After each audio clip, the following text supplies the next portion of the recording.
నాకు ఇంకా అర్థం కానిది ఒకటేనండి, ఏ ధైర్యంతో మారుతి వాళ్ళ ఇంటి అడ్రస్ ఇచ్చాడండి? విల్లా నెంబర్ 17 కొండాపూర్లో ఉంటది, కొల్లా లగ్జూరియా.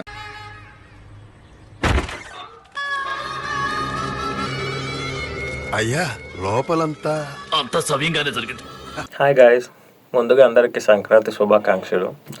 ఇవాళ అయితే రాజాసాబ్ మూవీ రిలీజ్ చేయడం జరిగింది. నేను దాన్ని చూశాను కూడా. దిస్ ఈస్ మై రివ్యూ అండి.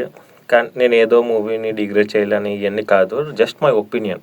ఎందుకంటే నేను నా మనీతో నేను టికెట్ కొన్నాను, నేను చూశాను, నా రివ్యూ చెప్తున్నాను అంతే, ఇంకేం లేదు. లైక్ ఈ మూవీ ఎలా జస్టిఫై చేయాలంటే ఎవరికి అర్థం కావట్లా మ్యాక్సిమం. ఎందుకంటే కొంతమందికి నచ్చుతుంది, కొంతమందికి నచ్చట్లా. ఎందుకంటే it depends on the their mind set అండి. లైక్ నాకైతే చెప్తున్నాను కదా, నాకైతే నచ్చలా. ఎందుకంటే నేను నేను ఒక ఎక్స్పెక్టేషన్స్తో వెళ్ళా, అది అక్కడికి రీచ్ కాలేకపోయింది.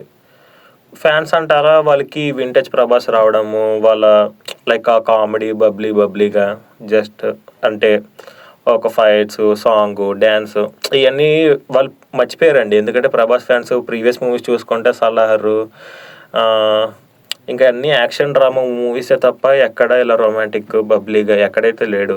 సో వాళ్ళకైతే పండగే ఈ సినిమా. కానీ మా నార్మల్ ఆడియన్స్కి ఏంటంటే చూసి ఉంటారు ఇలాంటి సినిమాలు, అందువల్ల వాళ్ళకి నచ్చకపోవచ్చు, అంతే తప్ప ఇంకేం లేదు. And coming to the plot, ఈ మూవీలో వచ్చేసి ఒక ముసలావిడే అంటే గంగమ్మ అనే క్యారెక్టర్ వాళ్ళ భర్తను తలుచుకుంటూ బ్రతుకుతూ ఉంటుంది.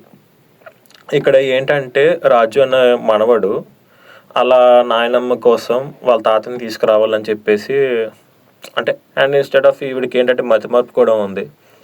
కానీ ఈవిడ ఏంటంటే వాళ్ళ హస్బెండ్ గురించి తలుచుకుంటూ బ్రతుకుతూ ఉండడం వల్ల ఈవిడ బాధ చూడలేక ఈ రాజు అనే వ్యక్తి ఎలా అయినా సరే వాళ్ళ తాతని తీసుకురావాలి అనేది ప్లాట్ అండి. And coming to the performances, మన ప్రభాస్ అన్న అయితే చింపేశాడు యాస్టీస్, ఎక్కడ తీసి పెట్టడం కూడా లేదు ప్రభాస్ అన్నని. And Nidhi Agarwal and Riddhi Kumar and Malvika Mohan వీళ్ళు ఏంటంటే జస్ట్ గ్లామర్ పర్పస్కి పెట్టుకున్నట్టు అనిపించింది మూవీలో. వాళ్ళకంటే స్పెషల్ క్యారెక్టరైజేషన్ కానీ ఒక స్కోప్ కానీ అయితే ఏం లేదు మూవీకి, జస్ట్ సాంగ్స్కి వాడుకున్నట్టు ఉంది. అండ్ సత్య కామెడీ కూడా అక్కడక్కడ వర్కౌట్ అయింది. మ్యాక్సిమం ఇదొక హర్రర్ కామెడీ ఫ్యాంటసీ మూవీ అన్నారు, కానీ నేనైతే ఎక్కడ భయపడలేదండి. హర్రర్స్ అయితే ఏం లేవు అంతగా. అండ్ కామెడీ కూడా తక్కువే ఉంది. కొన్ని చోట్ల అయితే అసలు వర్కౌటే కాలేదు, అరే ఏంట్రా అనిపించింది. అండ్ ఇంకా నిజం చెప్పాలంటే 3 hours మూవీ అండి. 3 hours మూవీలో లాస్ట్ 30 minutes కోసమే చూడడానికి ఉంటుందండి, ఇంకంతకు మించి ఏం ఉండదు సినిమా.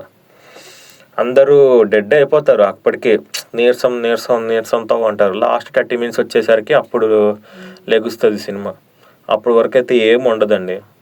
అండ్ తమన్నా బీజిఎం కూడా జస్టిఫై చేశాడు, కానీ ఏంటంటే మరీ లౌడ్ పెట్టాడు కొన్ని చోట్ల. ఆ లౌడ్ పెట్టడం వల్ల నాకు ఇరిటేషన్ వచ్చింది కొన్నిసార్లు, అరే ఏంటి ఇలా కొడుతున్నాడని. అంతకు మించి అయితే ఏం లేదు మూవీలో. అండ్ CGI అది నేను మాట్లాడకూడదు, ఎందుకంటే అది వాళ్ళ బడ్జెట్ లేకపోతే ఉన్న బడ్జెట్ అంటే క్యాస్టింగ్కి పెట్టేసో, లేకపోతే ఇంకా అంటే చెప్పాలంటే CGIకి పెట్టారు, కనబడుతుంది CGIది. కానీ ఏంటంటే ఇంకా కొంచెం నీట్గా చేయొచ్చు. వాళ్ళు తెలిసిపోతుందండి ఆర్టిఫిషియల్ అని, రియాలిటీగా ఉండాలి ఎప్పుడైనా సరే. అది ఆర్టిఫిషియల్ అని తెలిసిపోయినప్పుడు ఇంకా నువ్వు ఎంత కష్టపడినా వేస్ట్ అయ్యేది. అదైతే ఇంకా మైనస్ పాయింట్ అది. ప్లస్ అంటే సినిమా మొత్తానికి బిగ్గెస్ట్ మైనస్ పాయింట్ అయితే CGI చెప్తాను నేను. ఇంకా పాజిటివ్స్ అయితే వెతుక్కోవాలి సినిమాలో. ఎవరైనా సరే మూవీస్లో నెగిటివ్స్ వెతుక్కుంటారు, ఈ సినిమాలో పాజిటివ్స్ వెతుక్కోవాలి, అంత దారుణంగా ఉంది. అండ్ ఇంకేం చెప్తాం, ఇంకా నెక్స్ట్ వచ్చే మూవీస్కి వెయిట్ చేయాలి, అవి కూడా మంచిగా హిట్ అవ్వాలని కోరుకుంటున్నాను. కానీ చూడండి, నచ్చచ్చు మీకు కూడా, ఒకసారి అయితే ట్రై చేయొచ్చు. మరీ తీసిపడేసంత కాదు కానీ నచ్చచ్చు కొంతమందికి. దట్స్ ఇట్ అండి మై రివ్యూ. ఇఫ్ మీకు నా కంటెంట్ కనుక నచ్చితే please like and subscribe. Thank you.